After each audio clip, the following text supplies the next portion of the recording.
The Mayo Experience. That Mayo Experience. That Mayo Experience. That Mayo Experience.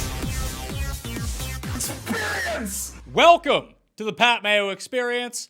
Serenity now. Century Tournament of Champions DraftKings picks and preview. If you out there want to get into a draw for 20 DK dollars, here's what you do. You smash the like button for the episode. You leave your DraftKings handle in the comment section. Tell me your favorite play on DraftKings this week for the TOC that is under $7,000. Not a great crop of guys down there, I'm not going to lie to you. But if you want to get into a draw for 100 DraftKings dollars, subscribe to the Pat Mayo Experience audio podcast, leave a 5-star review, DraftKings handle, something you like about the show, or encourage people to watch these golf shows because it's golf. People need to get into golf. And these are some of the most fun shows that we got. You'll be in a draw for 100 DraftKings dollars. Winners for this show will actually be announced next Monday on the show with Jeff Feinberg, with the winners from all over the holiday season will be announced on Thursday's NFL pick show with Feinberg and Cuss. So you might want to tune into that to see if you won some of the big bucks that were available. We also did a majors preview and a player draft, a two-parter. All of the links to those shows can be found in the description of this podcast or video. So I recommend, if you haven't checked those out, go ahead and do it. Also, fantasynational.com if you want to get ready for the season. Be prepared. Get yourself a lineup generator, a tournament simulator, all the fun stuff. fantasynational.com, along with live leaderboard, which is great for showdown contests and in-play wagering, whether it's daily head-to-head contests or just outright winners. Highly recommend fantasynational.com. If you've been thinking about checking it out, you might as well do it now. Well, the going's good for the golf season, and the Pat Mayo Experience Open DraftKings Listeners League could be full by the time that you listen to this, but if it's not, check the description of the video or podcast. The link is there. Click on it. $15 to play, 3 max entry, no rake, only 1,000 spots this week. Presumably, if we get it filled quick enough, that will shoot up to like 5,000 or 4,000 for next week at the Sony Open. But hey, we're just dipping our toes back in the water. We got a golf one, we got a football one, plenty of rake-free money to go around on the DraftKings for all of the listeners of the Pat Mayo Experience out there. Happy New Year to everyone out there, and Happy New Year to Rick Gehman, who has some big news if people don't know. We talked about it briefly on the pick show with Jeff Feinberg, but Rick, tell everyone what you're up to for 2020. Yeah, Happy New Year, Pat. I've got a couple of things going on, but the big news is I'll be joining the CBS Sports Golf team for this year, meaning that I'll host their podcast, which is called The First Cut. We'll have guests come on, presumably a lot of guests that you will know and you have seen on television, and we'll just talk through golf and we'll intertwine fantasy and betting along the way. So very much looking forward to that. I am very excited for you to drop some like DraftKings knowledge on people, or like, hey, like the betting market stuff, and people to be like, what? Yeah. Yeah, you know how this is, where it's like a market that has not necessarily been exposed to DFS or gambling or anything like that. You know, you kind of start slow, right? You say, oh, this is a good play. Oh yeah, this person's more expensive, so you're going to need more points from them. It's just a little more basic, but we'll be gearing up, and I'm excited with where CBS is trying to invest in this type of stuff. Oh, I'm super excited. So big shout out to you. It's so awesome to see someone from like the DFS community, golf community, up a level. It's like you got the mushroom and Mario. You're not the little Mario anymore. You're big Mario. If you get raccoon suit Mario, who knows where you're off to next? That would be nice. Maybe I'll be shooting fireballs out of my hands at some point. But yeah, I mean, we're in a very good spot in our industry, and I think people like fantasy football has been kind of this behemoth for a while, and now golf is kind of on that trajectory. So I'm super stoked for everybody. I think the next couple of years are going to be really good. The contests are going to be juicy. Like, I think we're all in a good spot. First of all, raccoon suit Mario better than fireball Mario. That's step one. Everyone who's ever seen the movie The Wiz, not The Wiz, The Wizard. The Wiz is the one with Michael Jackson. The Wizard, the one with Fred Savage. Everyone knows this. Two, like I said, the gambling terminology, the DraftKings stuff, I get that people don't know that. When you start talking about like, in my regression model, it said that bogey avoidance was the most important stat, and like the producers-esque blank stares that you're going to get back. I mean, you probably can't even see the people face to face. You're talking to them podcast style, but still, you'll hear like mouths agape. Yeah, if I just get radio silence, I'll quick pivot to something else and see what happens then. Yeah, Konica Minolta Vision says this swing is great. Your thoughts? Yeah, by the way, a stroke average, a great stroke average today for this guy. Or I'll try to predict the cut line accurately. That's our biggest pet peeve, isn't it? Oh man, it's gonna be great. It's like, well, everyone's at -1 now. I don't see how it could change. It couldn't possibly change, but the last 6 holes are the easiest ones on the course. I'd see just getting this stuff into the ears of people is all we need. You can explain it as it goes along, but it's such fantastic news. I did want to give you a huge shout out and a big congratulations. I'm kind of jealous. I'm not going to lie. Yeah, thanks, Pat. I mean, I'm very much looking forward to it. I don't know if I'll be doing 5 days a week like you do, but yeah, it should be a lot of fun. Well, let's get into the course, Kapalua. For the Century Tournament of Champions. We know this course. It's par 73. There have been renovations, though. I spoke about them on the Monday show or the Tuesday show. It's usually the Monday show. It was Tuesday show. The stupid fucking New Year's on Wednesday. Killing me. But there's been renovations to the greens, some bunkers added in. It's been lengthened a little bit. Dustin Johnson really talked about how the course should play more difficult. I don't really expect much to change. Do you? No, I don't think they could have done all that much to it. I mean, it's still very much a resort course. DJ's comments were in part about the green complexes and how there's kind of more different tiers or landing areas, and you can be penalized a bit more if you don't hit it in the right spot. I mean, what's a bit more, Pat? I mean, this is a resort course that these guys have destroyed year after year. I don't know what you could have done to it to make these guys back off the bomb and gouge strategy that has literally worked for 20 straight years. That has worked. Also, players who gain off the tee, shorter hitters that are really good with their wedges, or it's like the other skill set outside of like the John Rahm, Dustin Johnson, Xander type mold that have excelled at this course. Yeah, like Zach Johnson won it one year, right? Like he would be that guy who can fire wedges at it. I mean, you're just gonna have to make a ton of birdies. We're talking, mid 25 under par. The weather is, if anything, is the only ever defense they get over there, and it looks like it's gonna be beautiful Maui weather again this week. So yeah, you're gonna have to go low. Bomb and gouge, I think, is still and the fairways are like a football field wide. They're almost impossible to miss. Yeah, so that actually puts some sprayers back into the mix as well. I mean, clear your YouPorn search history on that one, but the wedges with, like, you mentioned Zach Johnson, he's one here. Spieth is one here. Reed is one here. Steve Stricker is one here. The big caveat is, while there's a bunch of par fives, there was only 11 eagles at this tournament on the par fives last year. So it's not one of these things where even the bombers have these distinct advantages on the par fives. They do, obviously, because of the shorter approach shots, but it's not like they're sticking them close to the pin by any means. So that's almost the way that, like, Zach Johnson won the Masters that year, and the way that he won at St. Andrews, the 3 shots for the par 5. Like, that sort of player can do well here.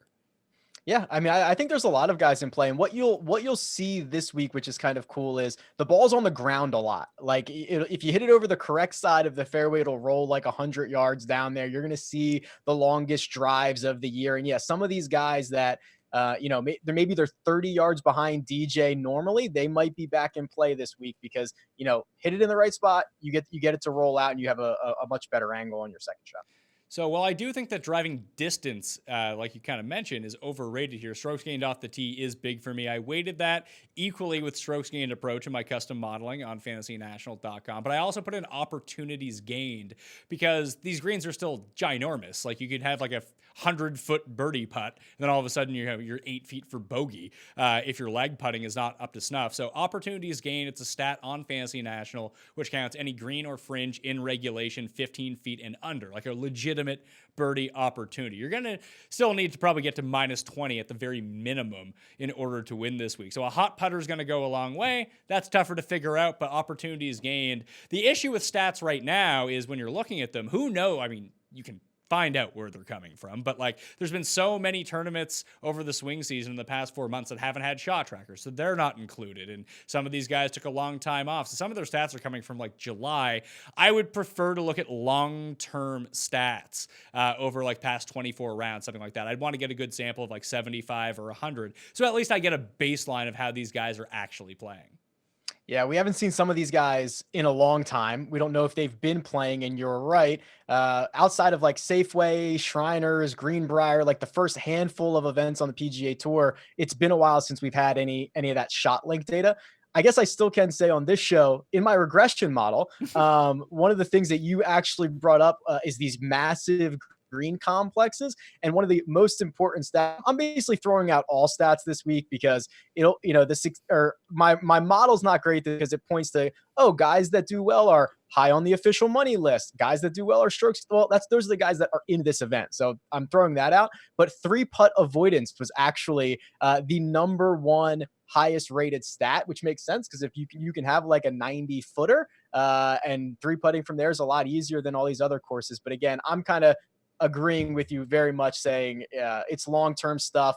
I'm not focused on just this swing season or any of the small sample sizes that we have. Past 75 rounds in this field, 3-putt avoidance leaders. The best: Patrick Reed, Kevin Kisner, Ricky Fowler, Dustin Johnson, and Paul Casey. The worst at 3-putt avoidance in this field: Cameron Champ, Sung Kang, Corey Connors, big shocker. But I mean, his 3-putts are coming from like 13 feet away. Ryan Palmer and Keith Mitchell, the 5 worst in the field as it pertains to 3-putt avoidance. Corey Connors has his own category of 4-putt avoidance when he gets to Kapalua. He is so bad on the greens. I'm curious. Like, he really sticks out to me because if you think about ball striking, you think about opportunities gained. He's one of those guys that really does kind of stick out like a sore thumb. But I just don't know if this is the week to go to him. Well, don't get me wrong, because I kind of really like him this week. He's still a bad putter, but I'm like big time team no putt here. But Corey Connors, absolute elite ball striker in this field. He's kind of sneaky longer than what most people think about him. So I don't know if this is a good fit for him. I mean, let me ask you this, Pat. I mean, this course is one of the most unique that we get on tour, with the kind of the way you have to play and the way the ball rolls out. And the fact that you can't just add this to your schedule, you have to earn your way into this event. Like, half of this field has never played Kapalua before. And for the other guys that have played it, they might have only played it once or twice. I certainly don't want to compare this to Augusta in any way where experience really matters, but I start to think experience kind of matters here. Yeah, I just think that the fairway layouts and the green complexes are very unique to this course. So yeah, the more experience that you have, and I don't think that the Masters is an unfair comparison. I keep bringing up, it's funny, the 3 courses that I kind of link together. I like to try to do this, but Kapalua, Augusta, and TPC Deer Run are the 3 that I put together. Okay, because Deer Run can kind of turn into a little wedge fest too. And Zach Johnson, that Steve Stricker type of mold. Okay, I can get behind that. So 4 of the past 10 champions have also won at TPC Deer Run. Spieth, Stricker, Zach Johnson, someone else who I can't remember at this time. Maybe it's just that Stricker won like 3 years in a row, and I think Spieth's won it, and whatever. Right. The big thing is the fairways. It's giant undulations. Like TPC Deer Run has a lot of elevation changes in the fairway, so you can get a lot of these runouts and start flicking wedges in, but you're never going to have a flat lie like you do at a lot of courses, and that's similar to Augusta, which is very similar to here. So that's why I do think that experience at those types of courses do matter. Yeah, you nailed it. Read my mind. It's those uneven lies, ball above your feet, ball below your feet, happens constantly here. So if we talk about DraftKings strategy for the week, where there's only 34 players in this field, what do we think is the optimal move here in terms of roster construction? Do you want to go stars and scrubs? Do you want to go balance? And what do you think is the minimum amount of money that you'll leave on the table for any of your lineups? For me, when I use my lineup generator after I pick my guys, I'm going to set my maximum to leave at least $200 on the table. Most will likely have more than that, probably even up to $1,000, depending on if I like those lineups or not. But if you leave at least $200 on the table, you're pretty clear of most people. Yeah, historically, $200 or $300 on the table makes you almost always unique, right? Like 92% of people spend either the max or 49,800, 49,900. Yeah, I mean, I'm much more the other way. I leave a lot of money on the table. 1,000, 1,500, 2,000. It doesn't really bother me, especially in a field like this where you're going to get 4 rounds out of everybody.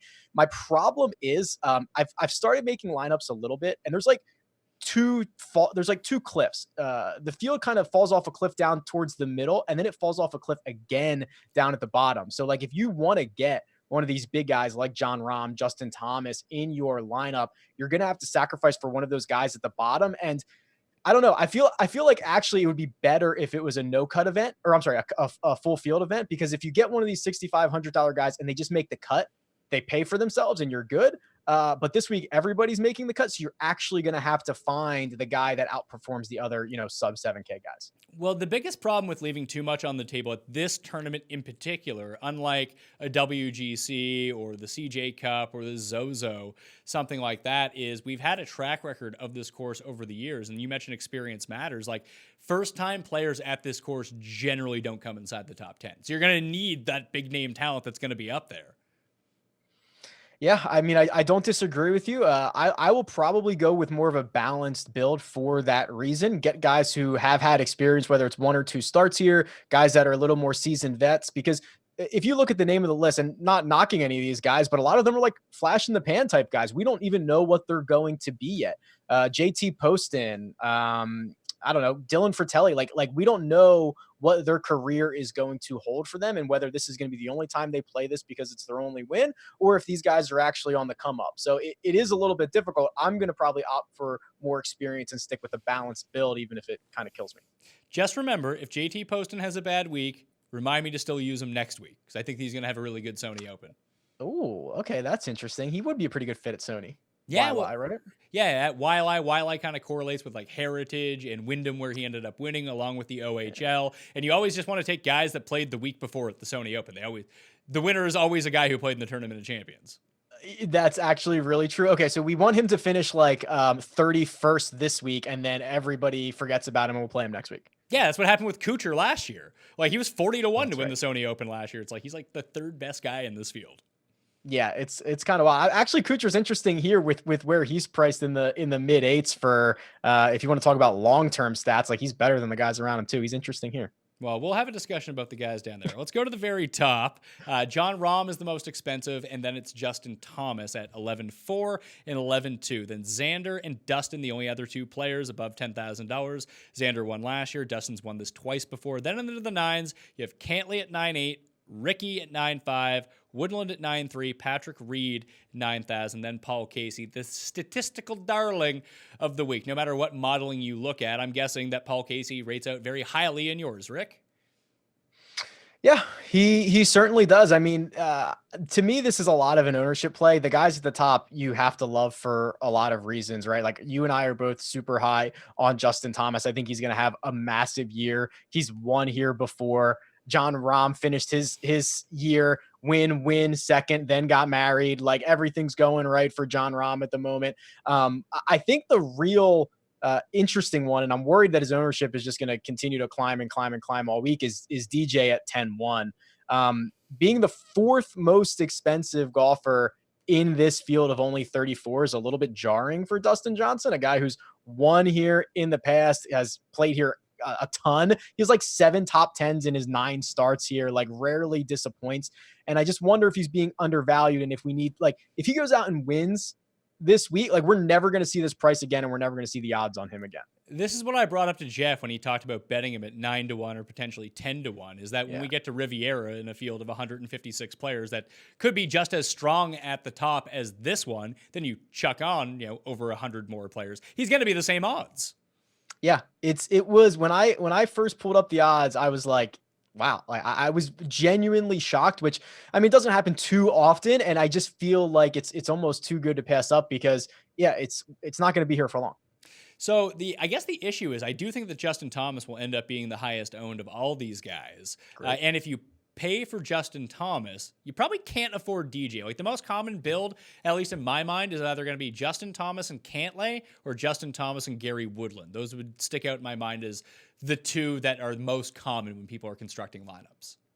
Yeah, that's pretty logical. If you went JT and DJ, you'd have to get really, really creative down at the bottom, which I'm not sure you necessarily want to do. But yeah, if JT is the most popular, which he certainly should be, I have no problem starting my lineups at DJ. So for me, I like Justin Thomas a lot. He's my favorite of these 4 guys. But again, I do think it's an ownership play. And it doesn't seem like one is going to sneak like wildly above or wildly below the other ones. Just in a tournament with only 34 guys, just pick the guys that you like and go with it and hope your lineup's unique. And hey, if you do win, you have to split it. No big deal. It's still a lot of money. You still won. That's still a good thing. So I like Thomas. I like Ricky at 9.5. And you rarely hear me say that. I like Ricky a lot. And I love Patrick Reed at $9,000. I love Patrick Reed too. We can talk about that. What about Ricky? I mean, he is kind of a resort course kind of guy. What is it that you like about him? I like him here. I especially like him on Bermuda most of the time. And I can see him sneaking through the cracks a little bit. I bet him at 16-1. I like the way that he missed out on the President's Cup, got put on the team, and kind of grinded a little bit. Like, he got on, he looked good, and he's had a lot of success at this tournament in the past. He basically top 10s every single year. That it's now a spot where going into almost every single year, people are really high on Ricky. And it's like, oh, this is Ricky's year. He's going to win the U.S. Open and the Masters. And inevitably, he does not win any of these things. But it just seems like he has no buzz anymore. And that's usually the best time to get behind Ricky.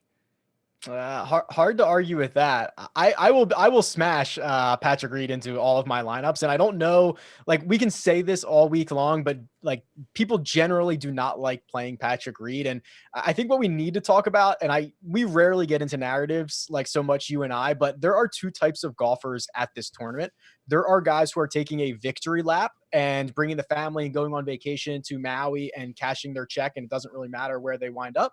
Or there's guys that are coming here to validate their career, to try to go out and win. And it has been a really bad couple of weeks for Patrick Reed. And I feel like for a guy who already has a chip on his shoulder constantly, showing up with a chip on his shoulder where he can shut up a lot of people by going out and winning an event that he has already won, backed up that win with a second place finish, and really outside of that like pretty terrible President's Cup that he had, was playing really well the last couple of months.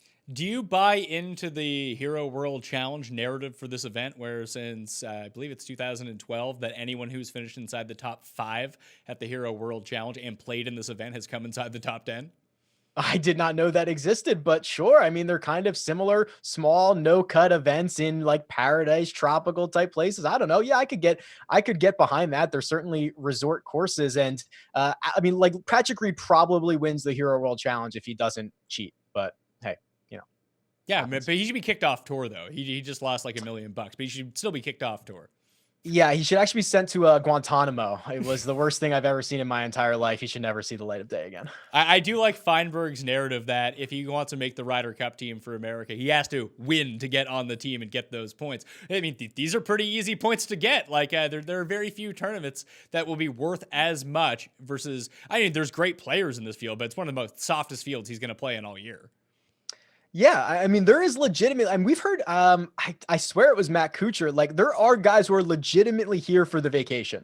And there are guys that are legitimately here because I don't want to say they backdoored their way into like an opposite field event, but like Martin Traynor has no chance in this field. Like, Jim Herman has no chance. Jim Herman has played this tournament once and came 12th, by the way. Jim Herman stinks at golf. He is the Herminator. How dare you? But like, I like Patrick Reed is really the like part of the class of this field, and I don't want to say he wants it more than anybody. I'm not even gonna try to speculate on that, but like, you think he would want to win this one pretty bad. Yeah, and as we mentioned, these fairways are so wide. Like, his biggest disadvantage is him off the tee. He's left. He's right. It's almost like Spieth a little bit, and Spieth has had continued success at this course over the years, even when his driver was off, because you can hit it anywhere. It's just what you do after you hit the tee shot. Like, off the tee is important to set yourself up, but if your irons are firing and you're making putts, it really doesn't matter.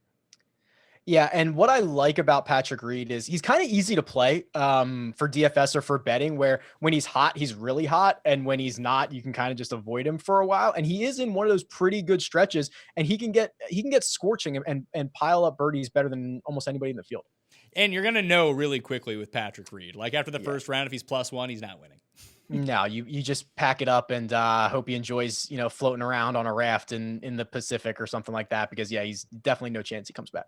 Well, it's tough to figure out because all these guys are exceptionally good, obviously, but they can only fit into so many lineups. Like, would you potentially have a lineup? Like, I'm thinking about it right now. If I want to build more of a balanced approach and I want to hit more of this middle range, I would like to squeeze in a Rahm, a Thomas, a Xander, or a DJ. Obviously, they're the 4 best guys in this field, and my preference would be Justin Thomas of those 4. But if I was to start a lineup with like Ricky, and I could have like Ricky, Reed, Casey, whoever, I always get 6 really good guys in. I think you'd have 6 guys with significant enough win equity. because when you start getting down into, okay, so if you go Rom and Jim Herman, I don't know how much win equity Jim Herman actually has in this field. So you could get 5 or 6 guys who have a legitimate chance at winning it. It feels like that's the way I'm going to end up going here. Cause just like you said, whatever you just rattled off, Ricky, Woodland, Reed, like, I don't know. That sounds like a pretty good start to me. All right. So are you in on Gary Woodland this week? I might be fade train because I think he's going to be immensely popular. I just like, I like Patrick Reed, who's cheaper than him. So if I only have to opt for one, if I can get him in a lineup with some of these other guys that I like, then that's fine. I think what Woodland has going for him is the birdie or better percentage. It's a young season. We don't have all of the data, but he's like one of the top guys in the field this year in birdie or better. He should have won this last year. If Xander doesn't just boat race him and shoot a 62, Gary Woodland was like 5 under on Sunday, waiting on the 18th green for his trophy, and it never showed up because Xander just absolutely scorched earth. So, this is a really good setup for him. He makes a ton of birdies, but he'll be really popular. I'll just pair him with somebody else. There's a few stats, like any strokes gained data that you look at is going to be an amalgamation of stuff that happened in like June and maybe like the first round of the RSM. As Rick pointed out earlier, there's only so many events that had shot link. But if you do look at birdie or better percentage and things like that, all of the tournaments except for, I don't think the Hero's an official event, so that's not counted. And obviously the President's Cup. But those numbers are somewhat legitimate. So if you look at birdies or better gained over the past 24 rounds, which is, still a pretty lengthy sample that could go back a while for guys, but it also does include a lot of what they're doing right now. Top 5 in the field: JT, Cantlay, Poston, Munoz, and Xander Schauffele. Worst guys in the field for birdies or better: Herman, Trainer, Shez, McDowell, and Max Homa. Yeah, I'm telling you, there's like the bottom. Okay, so I saw there's already there's top 20 bets out there, and I was trying to figure out a way that like some of those guys that you just named, Max Homa, Jim Herman, Martin Trainer, could beat 14 other guys, and I couldn't figure out a way that it would happen. They're really down there in the dumps. Martin, in the small strokes gain that we have, Martin Trainer's losing 3 shots per round this season. It is brutal. That's good. I hear that's pretty good. Not ideal.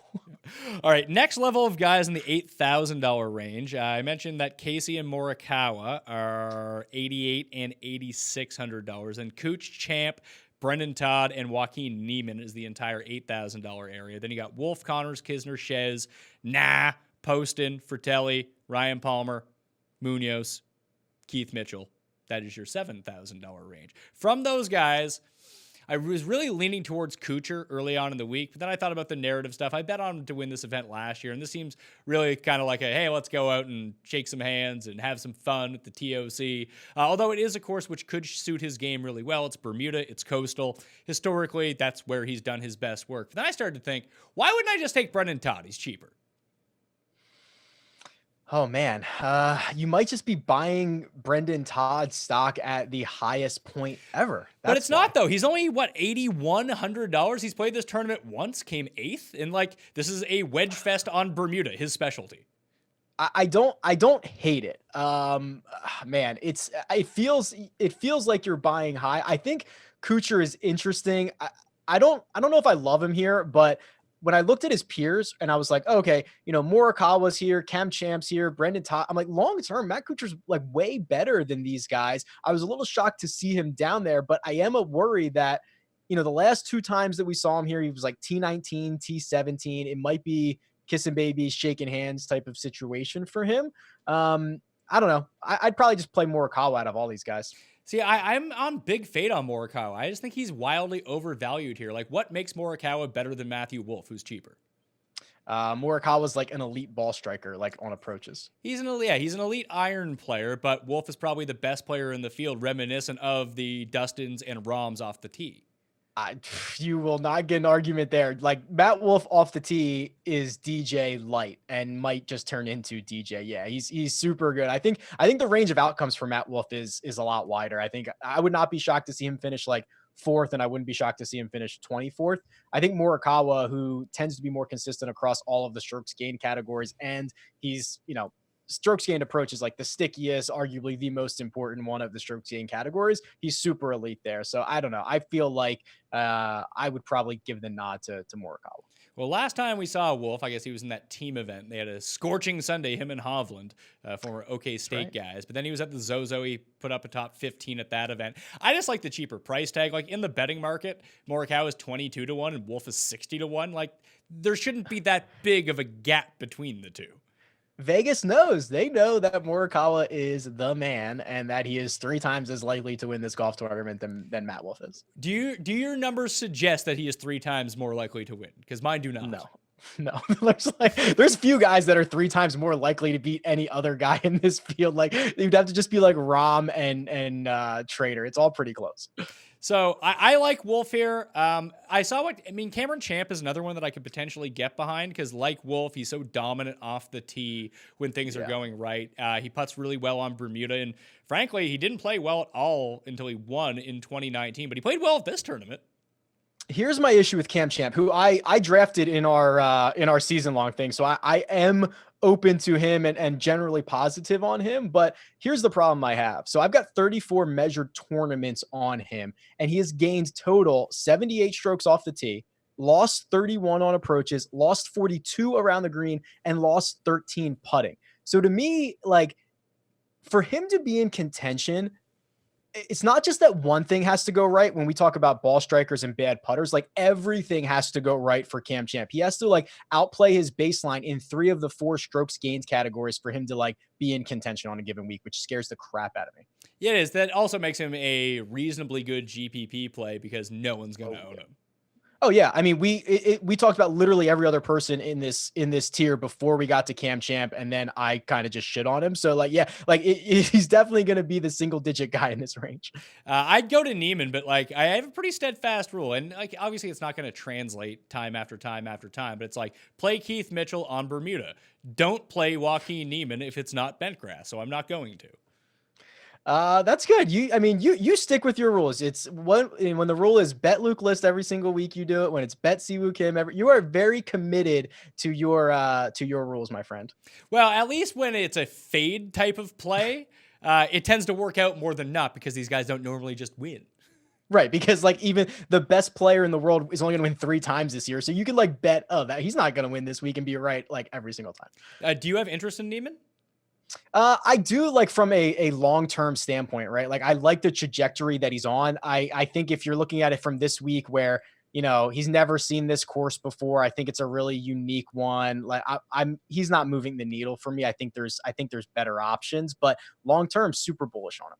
Oh, yeah, I like Joaquin Neiman, too. I think that once we get to the Texas swing of things, I think that's where he could start popping up a little bit more and throughout the summer. I think those courses are better suited for him, and I think that the green surfaces, the putting surfaces are just better for him. I just struggled on these coastal Bermuda courses throughout the course of his short career, and maybe that changes. For a while, you know, Tony Finau couldn't make a putt on POA, then all of a sudden he was great on POA. This stuff does flip. I just want to wait for it to flip. It's something I'm good on, especially if he's going to be popular. I'm good at just taking the contrarian narrative on that and just passing by him and playing Matthew Wolff, who will be even lower owned than he will. So I like Wolff. Then I'm just going to basically bypass Connors, Kisner, and Reavie and Nah, and just go to my guy, JT Poston. I said I like him next week, but hey, if I like him next week, I might as well like him this week too.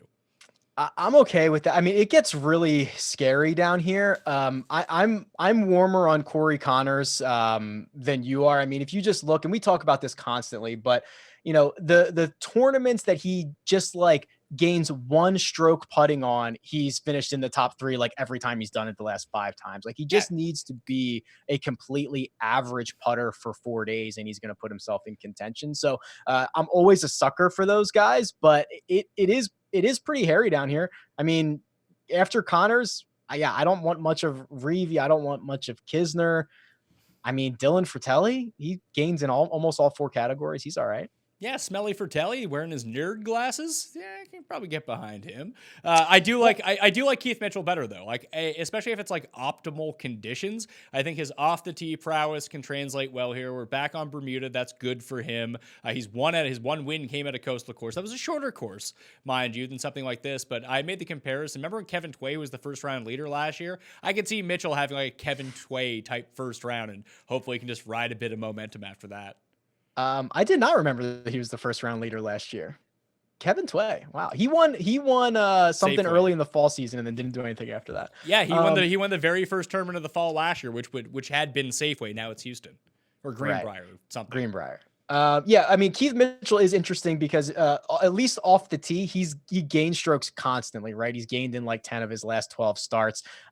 It would appear to be a pretty good fit for him. What was your Sebastian Munoz stat from earlier? He was included in what, the 3-putt avoidance numbers that you read off, or the birdie or better numbers? I believe, yeah, he was birdie or better. He's also second in this field over the past 75 rounds in proximity from 100 to 125 yards. The simulator loves him this week, but a lot of that is just him basically. It's like when, Alabama plays some D2 team in week 2 of college football. Like, it's hard to take a lot of these guys who've won in the swing season with too much because they've been beaten up on jabronis. Yes. They are jabronis. I agree. I do like Munoz, another guy that I drafted in our season long thing. He's gained strokes total in 9 straight events, and that dates back to John Deere. Some of these are pretty jabroni. Barbasol, Barracuda, Wyndham, Northern Trust. He's gaining pretty big strokes here. I don't know. I think he's better than the other guys in this range. And what is he? 6,800, 65? He's down there. He's 71. He's 71. Yeah. So I thought he was cheaper than that. Listen, I if you have to play I think the strategy here is build your favorite 4 guys up top and basically play them in 100% of lineups, then mix and match 4 or 5 guys from the bottom to go with them, or 4 or 5 guys below $8,000. If that happens to be like Connors, Wolf, Fratelli, Munoz, and Mitchell, and just kind of shuffle them up along with your steadfast core 4 kind of thing. I think that's probably the way to play it. I like that. Where are these guys going to have to finish to be like, okay, so, Keith Mitchell was worth it at $7,000 if he finishes where? 13th? 34 players, no cut. 13th, I want to say. I could be right. Something like that. And then you have, some combination of, or some exposure to the 4 guys at the top, and assuming one of those guys can win it, and you've got Keith Mitchell finishing 13th, you're off to a pretty good start. Yeah, that makes sense. Well, the biggest issue is where there are so few eagles available on this course that that type of player doesn't necessarily get a big boost. Now, if you score better on the par 5s or shorter par 4s, or just have a very high birdie or better rate, that sort of player is going to come through. I'm just looking at last year, and people always forget about this on Fantasy National, that if you just click on a tournament, you can just go to the DraftKings scoring from that past year. So let's see guys that wildly outperformed their placement. Jason Day was 13th last year, but was 7th in DraftKings scoring. Other than that, it's pretty much just Patton Kazire was 8th last year and was 10th in DraftKings scoring. He was $6,200. So he was the best of the worst guys. Patton Kazire, that dude has got a great little, here we go. Cam Champ 11th, Kevin Tway 11th. I guess Kevin Tway's not in this field. Paul Casey. Wow. The names that pop up, we're going to be saying the same thing a year from now. We're going to be like, holy crap, Corey Connors was in this field. Isn't that crazy considering he stinks now? Oh, I certainly hope not. I mean, I hope not too. You were talking earlier. He's basically Canadian Byung-Hun An. I am so high on Corey Connors, man. I hope he has a great year. I hope that Valero Texas Open win is not his only win. He's the type of golfer I like, and I really do hope he goes nuts this year. Is there anyone in the $6,000 range you can see yourself getting behind? Are you a man who loves Adam Long? No. But I think there's 2 guys I could probably talk myself into. Tyler Duncan, just because he's coming off the win. I mean, if you want to talk about recent form, he was the best player in the last field that he played in. It's been a couple of weeks, but I think you could at least get me to some exposure there. Or I'm a sucker for Lanto Griffin, man. He's $6,500. I know that he kind of faded down the stretch of the fall season, but he started it off with 6 straight top 20s, including the win. And what I like about him is that he, again, small sample, but gains in all 4 of the strokes gained categories, which usually keeps you in things. You usually don't have a disastrous week when one thing goes wrong because the rest of your game is there to pick you up. If Cam Champ sprays it off the tee, he's finishing dead last because that's the only way, that's the only out that he has. So I like him to I would not be shocked to see Lanto Griffin finish in the top 20 this week. And it's not asking all that much considering what we've seen out of him this year. A good birdie or better guy, too, is Lanto. He can really kind of, if the putter gets hot, he can start piling them in from anywhere. The other guy, and it's weird to base something on putting prowess, but if you look at the track record of Graham McDowell over the years, maybe he's too old now.